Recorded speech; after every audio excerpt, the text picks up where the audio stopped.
नमस्कार शेतकरी मित्रांनो.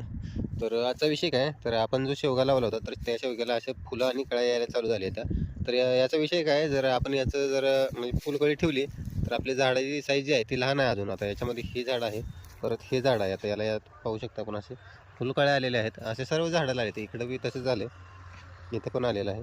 तर काय होतं याच्यामुळं, जर आपण हे जर फुलकळ्या अशा जर ठेवल्या, तर झाड लहान असल्यामुळं झाड जे आहे तेवढी त्याच्यामध्ये ताकद नसते की बाबा ती जोपासलं जाईल.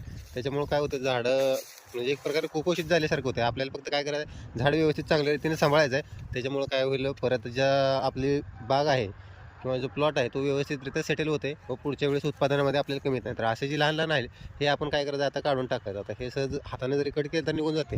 लहान अवस्थेत असल्यामुळे याला काय होते, झाडाला तेवढी ताकद नाही की बाबा आपण ते जोपासावं. तर आणि याचं येणारं उत्पन्न किती असणार आहे, किलो अर्धा किलोच्या आसपास याच्या शेंगा लागणार आहे त्या.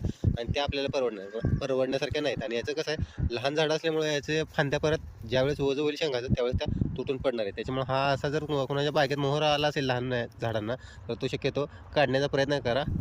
आणि तुम्हाला जर तसं वाटत असेल तर एक 2-4 झाडाला ठेवून बघा, त्याचा तुम्हाला एक अनुभव म्हणून पण भेटेल. तर कडची 1-2 जरी झाडं ठेवली तरी काय अडचण नाही.